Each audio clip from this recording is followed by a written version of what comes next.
Chapter 1. The Man from the Sea.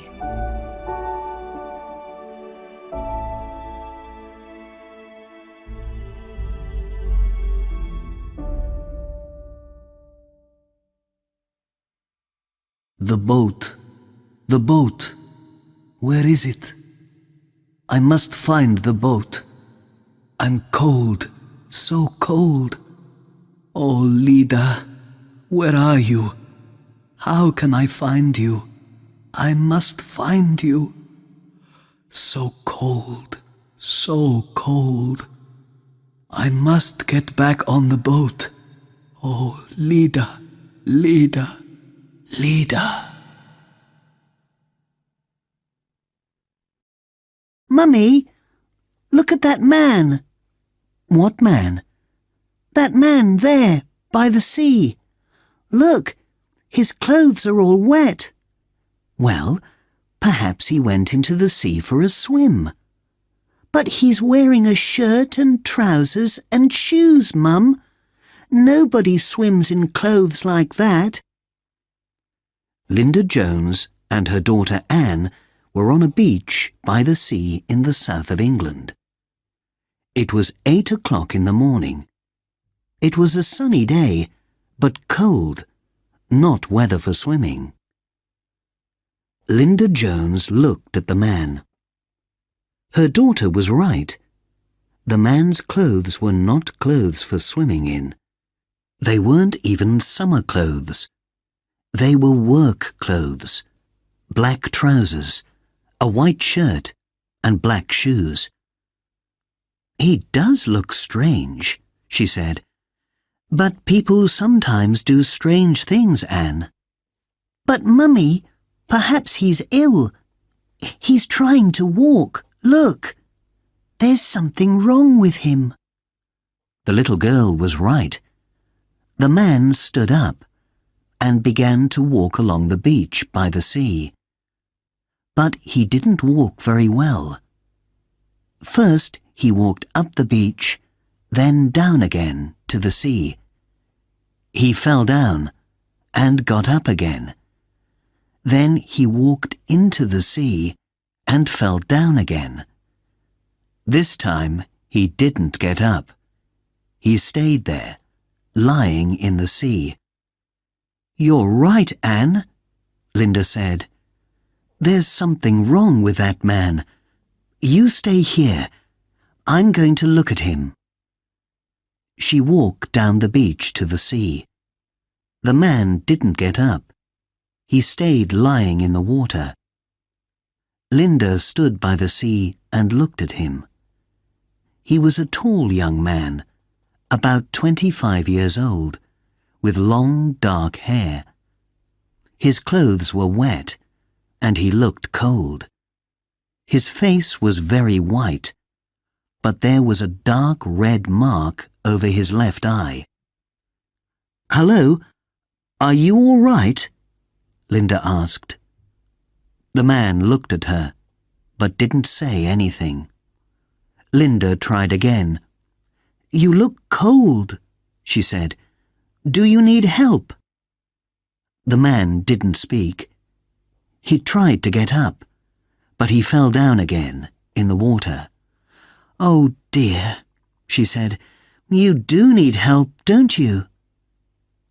She took off her shoes and walked into the sea. She took the man's arm. "Come on," she said. "Try to stand up." She tried to help him up with one hand, and then two. But it was not easy. He was bigger than her, and she nearly fell into the sea beside him. But then she got him to his feet and helped him walk out of the sea. On the beach, he sat down again. Linda sat down next to him. "Are you hurt?" she asked. "Are you not feeling well?" The man looked at her with his strange blue eyes, but he didn't say anything. "What's your name?" Linda said. The man didn't answer. He turned his face away and looked at the sea. Linda looked at the mark over his eye. "Oh dear," she said. "I think you need to go to hospital." She took out her phone and called for an ambulance. 20 minutes later, an ambulance arrived, and 2 ambulance men ran down the beach to the man. They looked into his eyes, felt his hands, and asked questions. "What's your name, sir?" they said. No answer. "How did you hurt your head?" they asked. "Can you move your legs?" No answer. One of the ambulance men turned to Linda Jones. "Do you know this man?" he asked.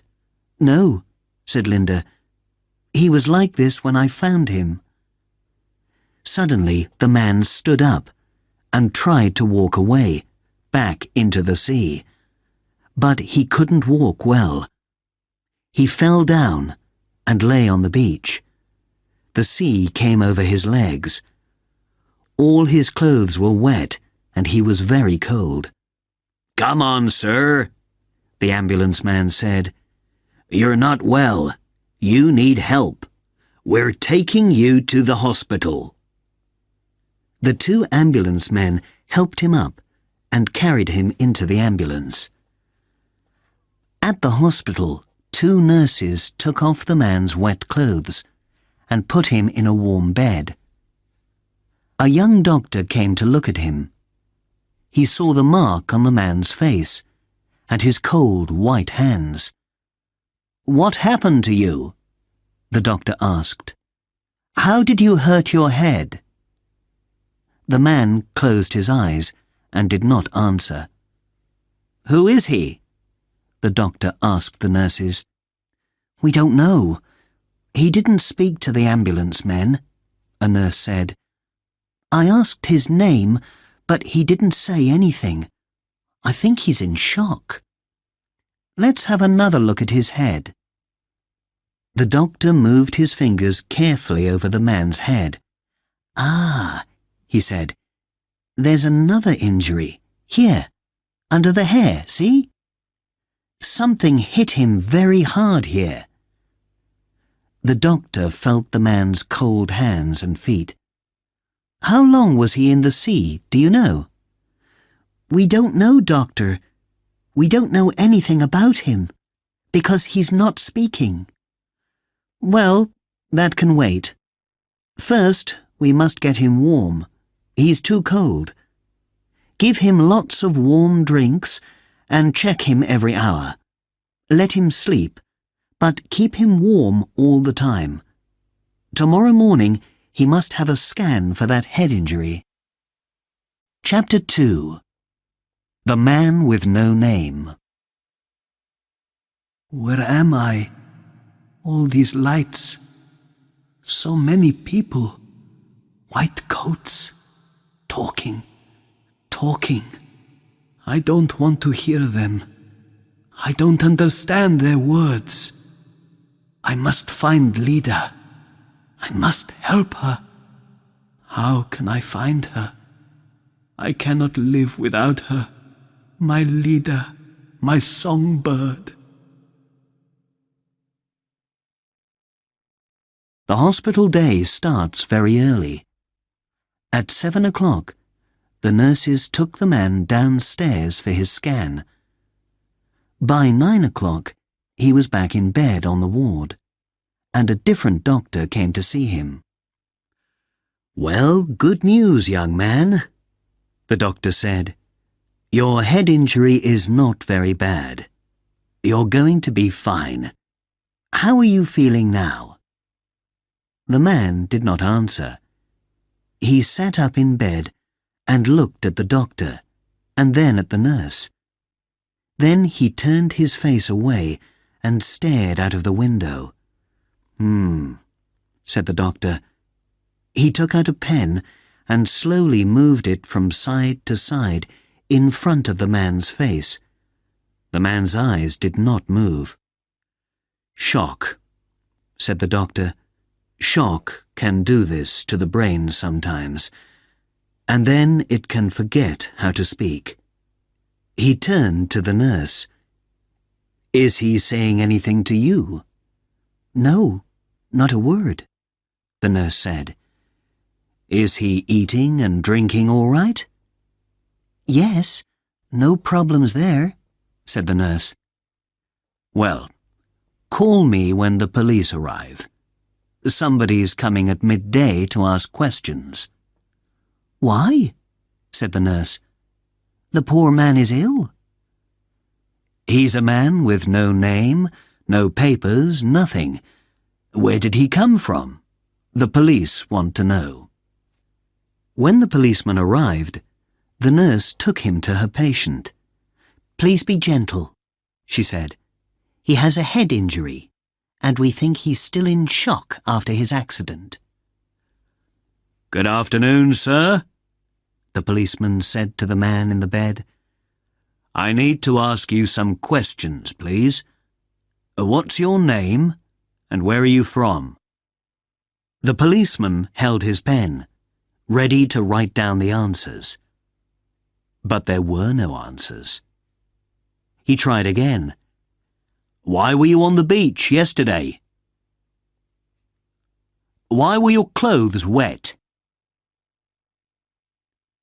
Did you fall off a boat? No answer. The man closed his eyes and turned his face to the wall. How did you hurt your head? Did somebody hit you? No answer. The policeman spoke more loudly. Come on now, what's your name?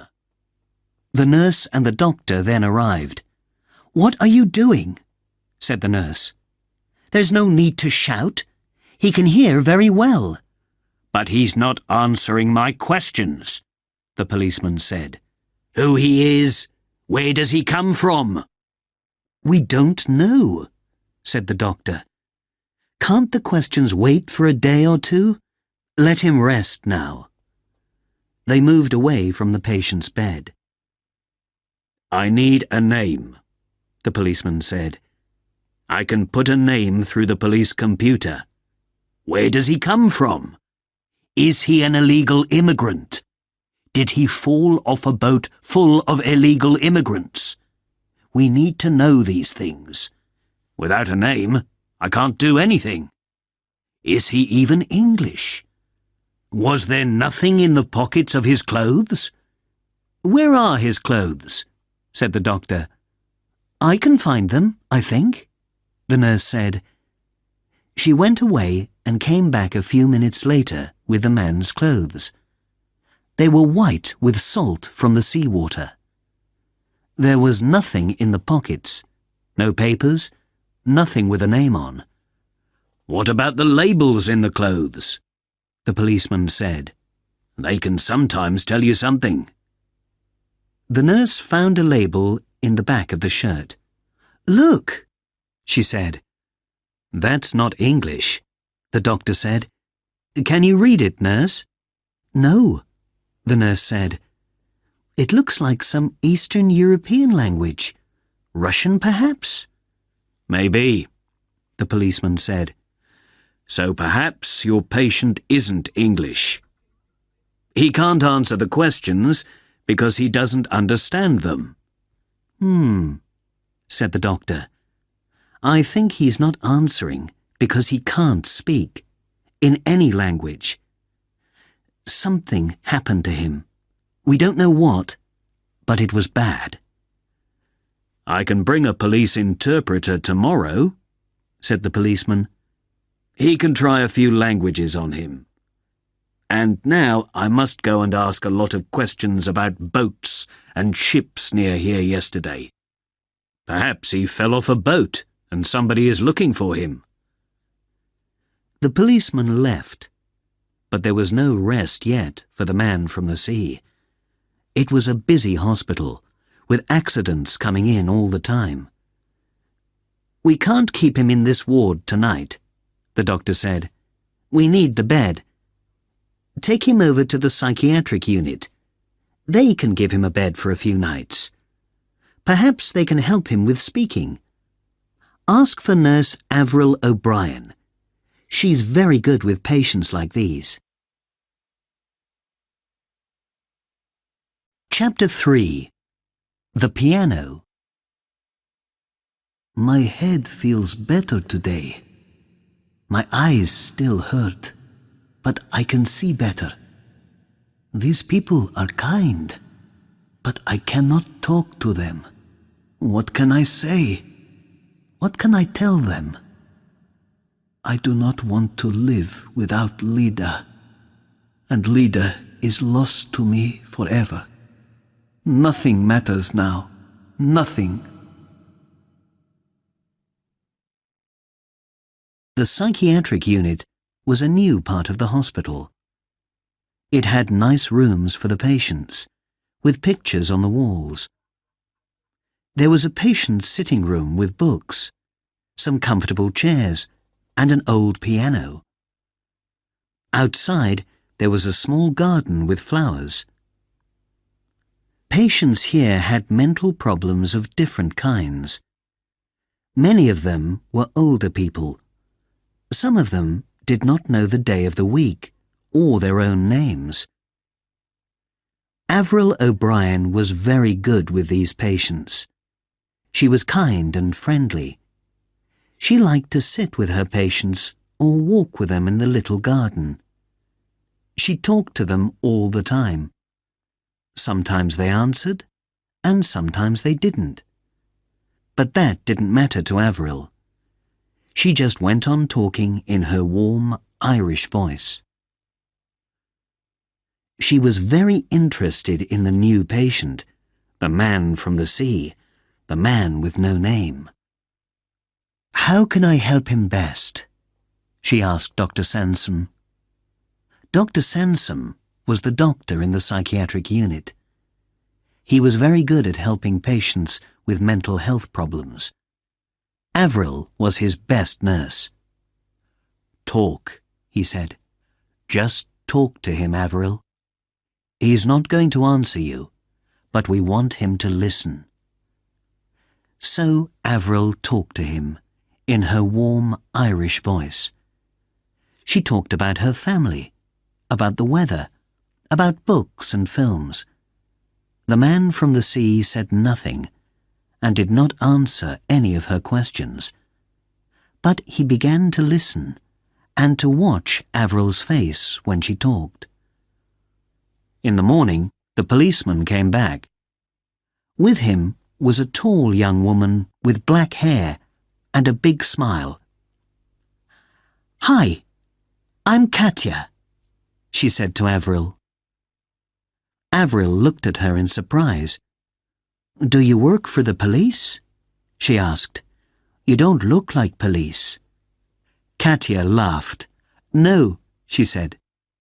"I'm an interpreter of Eastern European languages. I work for myself." "Our usual man is on holiday," said the policeman. "He's always on holiday when you need him. Katya helps us when that happens." Avril took them into her patient's room. He lay on his bed and watched them. But when Katya began to speak, he closed his eyes and turned his face to the wall. Katya spoke for 3 or 4 minutes in different languages, but the man did not move or open his eyes. Katya stopped and looked at the policeman. "I'm sorry, Ben," she said. "I tried Polish, Ukrainian, Russian and Serbian. He just doesn't want to talk." "But did he understand any of those languages?" "I don't know. How can you tell?" said Katya. "He's just lying on the bed with his eyes closed." "What about that shirt label?" said the policeman. He turned to Avril. "Have you got his shirt?" Avril found the shirt and showed it to Katya. "Yes, this is a Russian name on the label," she said. "So he's Russian then?" the policeman said happily. "Maybe," said Katya, "but you can find these shirts in Poland, in Latvia, in London even. This label is a famous shirt maker in St. Petersburg." "Well, that's no help," said the policeman. "Oh dear, this is getting very difficult. He must tell us his name. I'm going to talk to him in English again." "No, you're not," said Avril. "This is my patient, and he is not a well man. He needs to rest, to be quiet. You must leave now." She opened the door, and they all left the room. Avril closed the door quietly behind her. Outside the room, the policeman turned to Avril. "So, what do we do now, nurse?" he asked. "Wait," said Avril. "Okay. But call me when he starts talking, right?" "Of course," said Avril. She smiled at Katya, and Katya gave her a big smile back. Later in the day, Avril went into her patient's room and sat down next to him on the bed. She had a pen and some paper in her hands. "Listen," she said. "You can't talk to me, I know that. But maybe you can write or draw something, can you? Look, like this." She drew a picture on the paper and wrote something next to it. "See that?" she said. "That's a picture of me. Can't you see? And there's my name beside it, Avril O'Brien. See?" She laughed. "It's not a very good picture, I know, but you can see it's me, can't you?" She gave him the paper and pen. "Now you.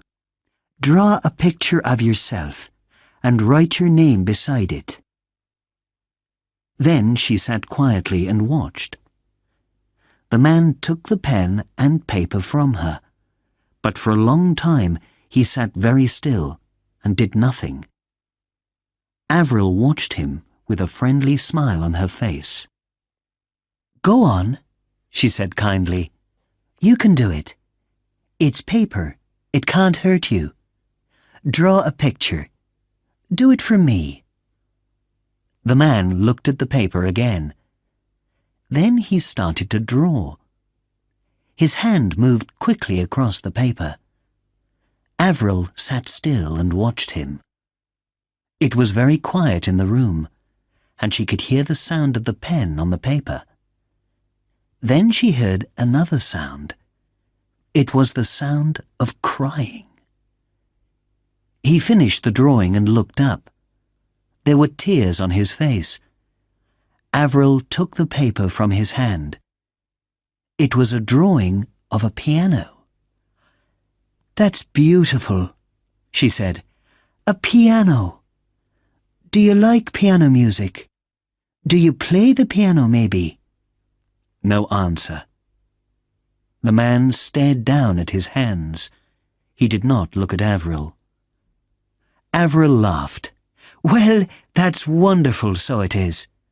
Come with me, young man. I have something to show you." She put down the paper and held out her hand. The man got out of bed and went with Avril into the patient's sitting room. It was his first time in here. "Look," Avril said. "We have a piano here. One of our old patients gave it to us.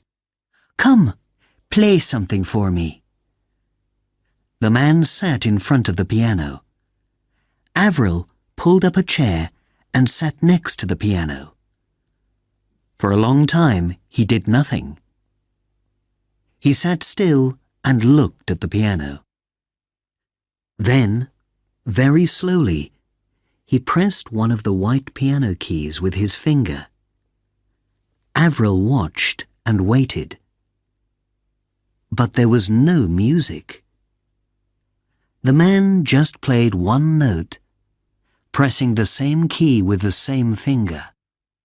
He played the note again, and again, and again, more and more quickly, louder and louder and louder. Then he stopped. Tears ran down his face. He put his face in his hands and whispered one word, "Lida, Lida, Lida." Then he got up suddenly and walked quickly out of the room. He went back to his bed and lay on it, face down, with his hands over the back of his head. Avril went to find Dr. Sansom. "He spoke," she told him. "He said one word over and over again, but I didn't hear it very well. It sounded like leader. But what can that mean?" Dr. Sansom shook his head. "Leader? I don't know. But the interesting thing is the piano, Avril. Maybe music is the key. Tomorrow, take him to the piano again." Chapter 4. The Music. How can I play music without Lida? Music was my life. Now it is my death. The sound of one note on the piano goes through me like a knife. Oh, why did I swim to land? Why didn't the sea take me down, down, down, to sleep the long sleep? The next morning, Avril took her patient into the sitting room. He sat at the piano, but he did not touch the keys. His face was closed. His eyes saw nothing. "You're a long way away, Mr. Piano Man," Avril said to him, smiling. "Where are you now? Are you thinking about your home? About your family?" No answer. Avril took some photographs out of her bag. "Would you like to see some photos of my family, Mr. Piano Man?" she said. "Look, here's my husband, Jerry. I told you about him yesterday. And this is my son, Ryan. He's 16 now. He's a big boy, taller than me. He loves playing football. And this is my daughter, Mary. She's 14. She loves music. She listens to it all the time." One by one, she gave the photos to the piano man. He looked at them, and then gave them back to her. "Oh, here is one to show you. This is Mary when she was little. About 8, I think. She's having a piano lesson, but she stopped lessons after 2 years. So sad. I love listening to piano music." The piano man held the photo of Mary and looked at it for a long minute. His face did not change, but suddenly he put the photo down, turned round to the piano, and began to play. It was a happy piece of music, light and easy. Avril laughed. "Oh, how wonderful! I know that. My Mary played that piece. Well, she didn't really play it, but she tried to learn it. You play it so well." The piano man stopped playing. Avril watched him. "Can you play some more music for us?" she asked. She looked round the sitting room. There was another patient, sitting at the back of the room. This was Doris, a very old lady. Sometimes Doris remembered things, sometimes she didn't. "I think Doris is enjoying your music," Avril said. The piano man looked round. Doris nodded and smiled at him. The piano man turned back to the piano and began to play. This was a very different piece of music, fast and exciting, full of colour and life. The piano man's eyes were closed. His body moved to the music, and his fingers danced over the keys. Avril watched his hands. "You're a musician, aren't you?" she said. "A pianist." All that day, the piano man was in and out of the sitting room. Sometimes he just sat at the piano. Sometimes he played fast, exciting music, slow, sad music. Then he went back to his room and lay on his bed, with his hands over his head. Then back to the piano again. Dr. Sansom came to listen to him. "You're right, Avril," he said. "He's a wonderful musician. The music is talking through him. There's a change coming. Leave him alone and wait." Late in the afternoon, the piano man went to the piano again and began to play a new piece of music. It was slow, very beautiful music, like a song. Avril sat with him for a time, then stood up. "Don't stop," she whispered. "I must see another patient for a few minutes. Back soon." She went quietly out of the room. Doris was still in her usual chair at the back of the room, smiling and nodding to the music. Avril was with the other patient for 10 minutes, then went back to the sitting room. She heard Doris's voice. "Nurse! Nurse! Come quick!" "What is it, Doris? What's the matter?" "Look," said Doris. "He's crying, poor boy." The piano man sat at the piano, with his face in his hands. Tears ran between his fingers and down the backs of his hands. "Poor boy," said Doris. "Poor boy. Poor boy." "Yes, all right, Doris," Avril said. "I'm here now." She put her hand very gently on the piano man's arm. "He wants a cup of tea," said Doris loudly. "Poor boy." "Yes, you're right," Avril said. She went quickly to the nurse's kitchen and came back with a large, hot mug of tea.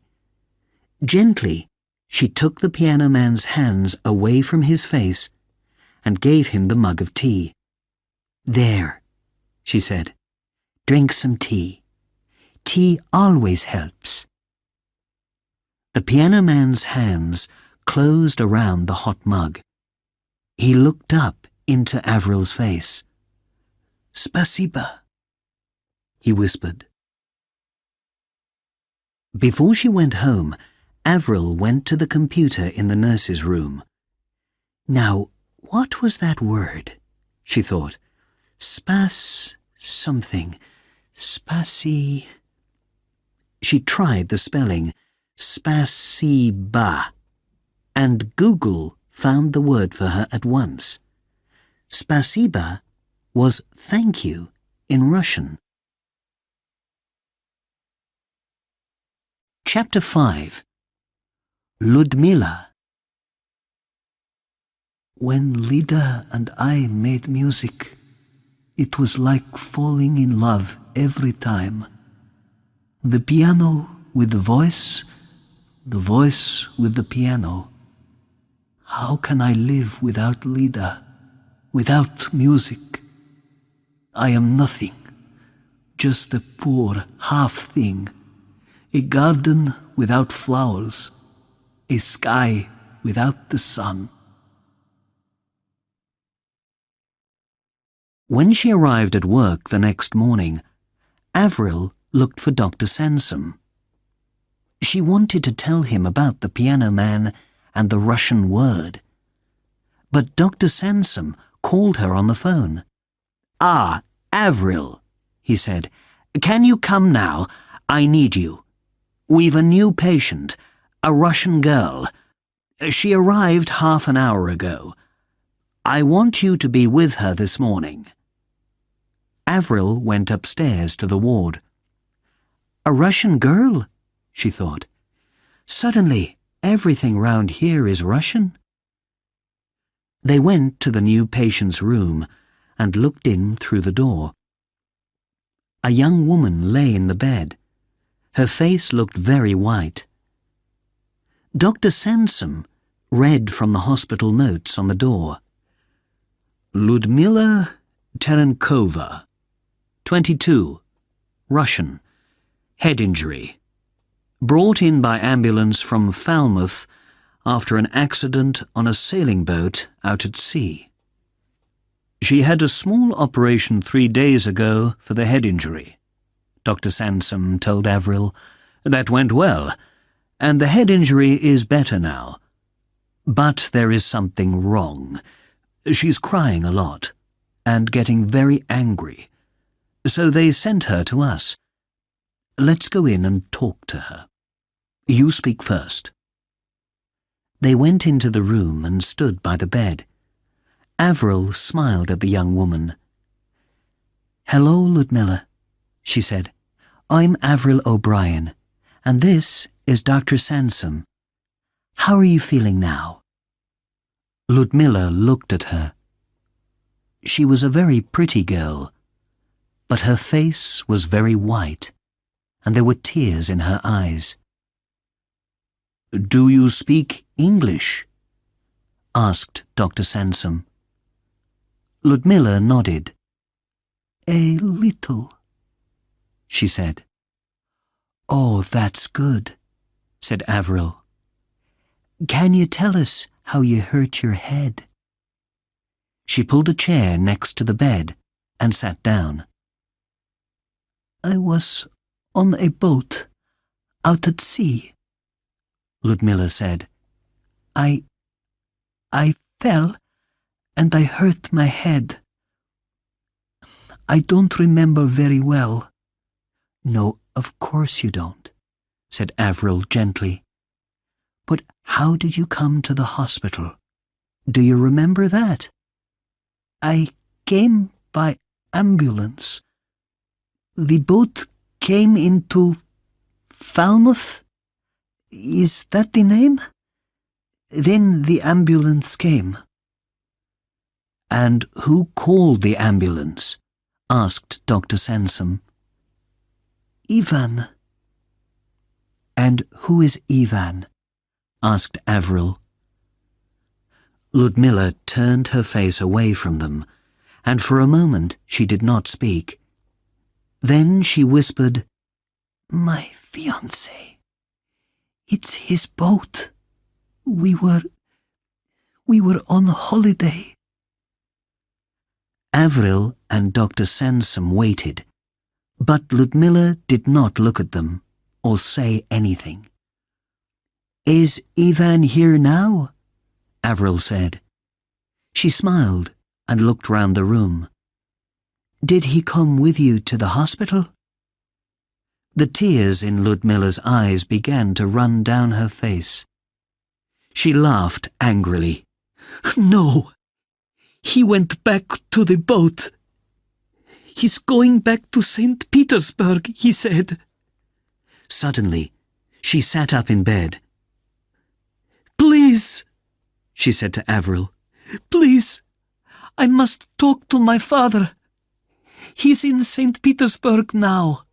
Please, get my mobile phone from my bag. It's very important. I must talk to him immediately. I must tell him." Tears ran down her face, and she tried to get out of bed. Avril quickly put her hand on Ludmilla's arm and helped her back into bed. "Shh," she said gently. "It's all right. Don't cry. Of course you can call your father. But first, you must stay in bed and rest a little." She looked up at Dr. Sansom. Dr. Sansom nodded. "Yes, rest is important, because of your head injury. Nurse O'Brien is going to get you something now, to help you sleep. Everything's going to be all right, Miss Terenkova. We're here to help you." Outside the patient's room, Dr. Sansom said, "Watch her, Avril." He looked at his watch. "I must run. I have a meeting. Talk to you later." It was a busy day for Avril. She had the piano man, the Russian girl, and 3 new patients too. She came often to Ludmila's room and looked in, but Ludmila slept most of the day. In the afternoon, Avril looked in again. Ludmila was not in her bed. Avril went in quickly. Ludmila was by the window, with her mobile phone. She spoke in Russian, very fast. She finished the call and turned to Avril. There were angry tears in her eyes. "Was that your father?" said Avril. "Is he coming to take you home?" "No," Ludmila said. "Yes, maybe. I don't know. It's very difficult. My father—" She began to cry. "Tell me about it," said Avril. "I'm a good listener." "I can't talk about it," Ludmila said through her tears. "My English is not so good. It's very hard for me." "Never mind," said Avril. "Maybe we can talk about it tomorrow. You get back into bed now and rest." Later, Avril saw Dr. Sansom. "Can I call that Russian interpreter Katya tomorrow?" she said. "She was a very nice girl, and perhaps Ludmila can talk more easily to someone in Russian. And there's the piano man, too. He said a Russian word, so Katya can try to talk to him again." "Good," Dr. Sansom said. "Very good, Avril. Call me when the interpreter's here. I'd like to come and listen." Chapter 6. The Song. Music hurts me, but I cannot stop playing. When I play, I think about her all the time. When I'm not playing, I still think about her. Where is she now? Is she making music? Is she sleeping? Is she thinking about me? In the morning, Ludmila talked in Russian on her mobile phone for more than an hour, crying all the time. "What's this all about?"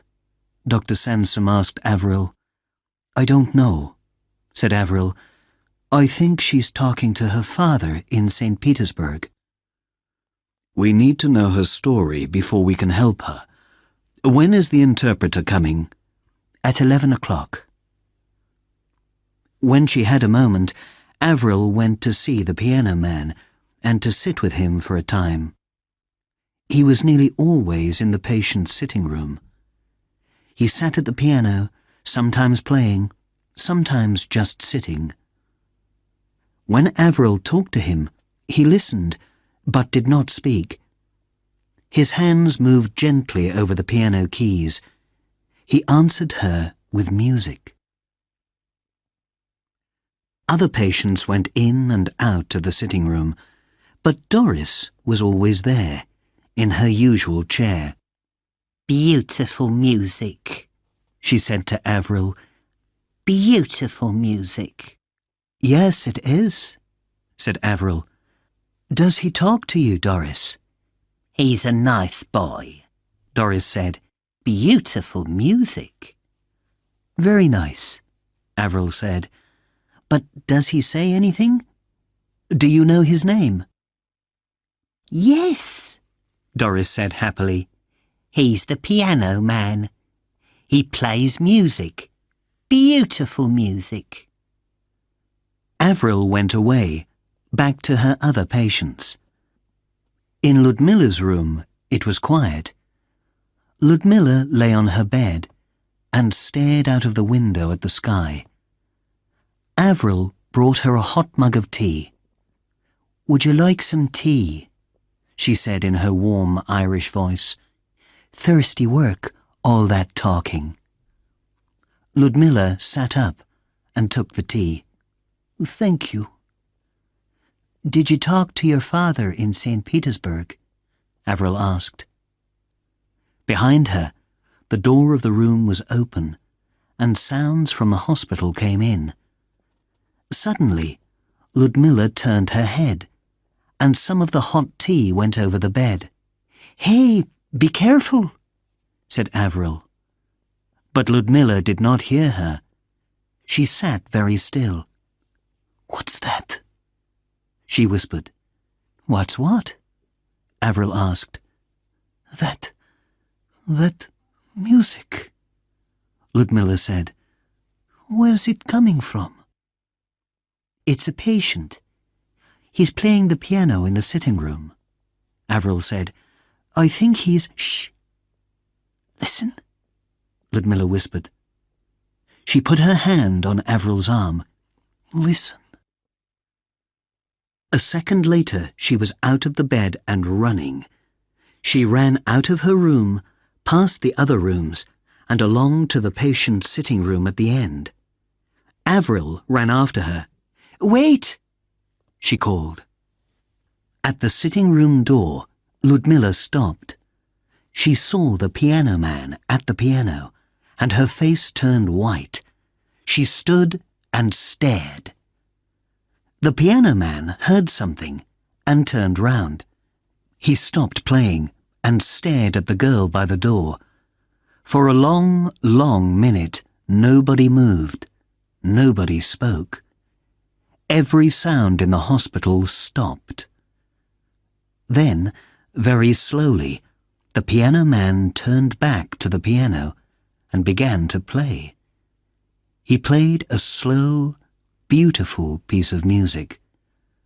For a second or two, Ludmilla did not move or speak. Then she put her head back, closed her eyes, and began to sing. The song was very sad and very beautiful. Avril did not understand the words because they were in Russian, but tears came into her eyes.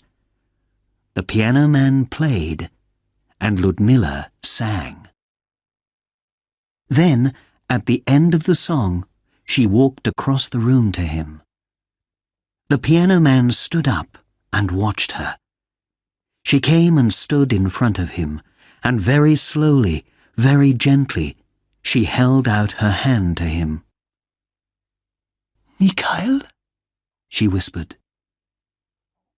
"Lida, Lida, Lida," said the piano man. "Oh, Lida." Then he put his arms around her and held her for a long time. Chapter 7. A Russian Love Story. How strange life is.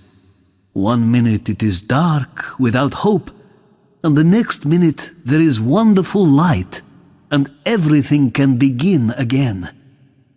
I am afraid of nothing now that I hold Lida in my arms once more. For a long time, maybe 2 minutes, the piano man and Ludmilla stood there, with their arms around each other. Then they began to talk. They spoke in Russian, very fast, and they didn't stop. They sat down in 2 chairs next to the piano. They held hands, they talked and laughed and cried all at the same time. "Well, what do you know?" Avril said. She turned to Doris. "So when he said that word at the piano, it wasn't the word leader. It was the name of a girl. Lida." Doris sat in her usual chair and smiled and nodded. "Happy people," she said. happy people. So they are, said Avril. She went to find Dr. Sansom and came back to the sitting room with him and Katya, the interpreter. This is very exciting, said Dr. Sansom. Do we know the story yet? Katya stared at Ludmilla. I think I know her, she said. She's a singer. Ludmilla Terenkova. She's beginning to get famous in Russia, and she's on YouTube a lot. She sings beautiful love songs. Katya, can you talk to them now? Said Avril. There is no problem with talking today. Of course, said Katya. She pulled up a chair and sat down next to Ludmilla and the piano man. They talked in Russian for 10 minutes. So, said Katya. She turned to Avril and Dr. Sansom. It is a love story, she said, with 3 people. Ludmilla met a young man, Ivan, and when he asked her to marry him, she said yes. But she didn't really love him. Why did she say yes then? Avril asked. I was young, said Ludmilla. I did not know about love. I liked Ivan, yes, but I did not really know him. My father liked him because Ivan is from a rich family. My father is a rich man too, and he wants me to marry money. Money is more important than love, he says. The piano man said something to Ludmilla in Russian, and she laughed. So, why were you on Ivan's boat? Avril asked. For a holiday, Ludmilla said. I didn't want to go, because when Mikhail and I began to work together, everything changed. She smiled. Now, I know everything about love. She held the piano man's hand and said something to him in Russian. Ivan has an expensive boat, Katya explained. He likes expensive things, and he likes to have a beautiful young singer for his fiancée. But he is not a nice man, and Ludmilla knows that now. She is afraid of him. She is afraid of her father, too. Mikhail, you see, is from a very poor family, and Ludmilla's father is not going to like that. So, these 2 young people, very much in love, just wait for an answer to their problem. So how did Mikhail arrive on the beach? Asked Avril. Mikhail is a very good pianist, said Katya, and a very good accompanist for Ludmilla. He plays the piano when she sings. Ludmilla wanted to learn some new songs, so she took Mikhail with her on Ivan's boat. It's a very big boat then, is it? Avril asked. It has a piano on it? Oh, yes. These are very rich people. I see. But what did Ivan think about that? Avril looked at Ludmilla and Mikhail holding hands. I am a singer, Ludmilla said, and of course I need my accompanist to help me learn new songs. So Mikhail comes with me, everywhere, of course. So what happened? Avril asked. This happened, said Ludmilla. She turned to Mikhail, put her arms around him, and gave him a long, loving kiss. Then she looked at Avril again. We were at the back of the boat, but Ivan saw us. He was angry, very, very angry. He hit Mikhail on the head with a bottle, and Mikhail fell into the sea. Ludmilla stopped. There were tears in her eyes. Mikhail put his arm around her. It was so terrible, Ludmilla said. Ivan did not stop the boat. He did not look for Mikhail. He did nothing. It was night, and I could not see Mikhail in the sea. I called and called, but there was no answer. Tears ran down Ludmila's face. Ivan said, "Too bad. It was an accident." And I told him, "No, you are a murderer." Then he hit me. He hit me on the head. And after that, I knew nothing. When I opened my eyes again, I was in Falmouth. Ivan carried me off the boat and told a story about an accident at sea. Blah, blah, blah. Then he ran away, back to his boat, back to Russia. I never want to see him again. Mikhail put his hand on Ludmila's hair and looked into her eyes. He tried to kill you, Ludmila. So I kill him with these. He held up his hands. I kill him with my 2 hands. Ludmila quickly took Mikhail's hands in hers. No, Mikhail, no, no, no.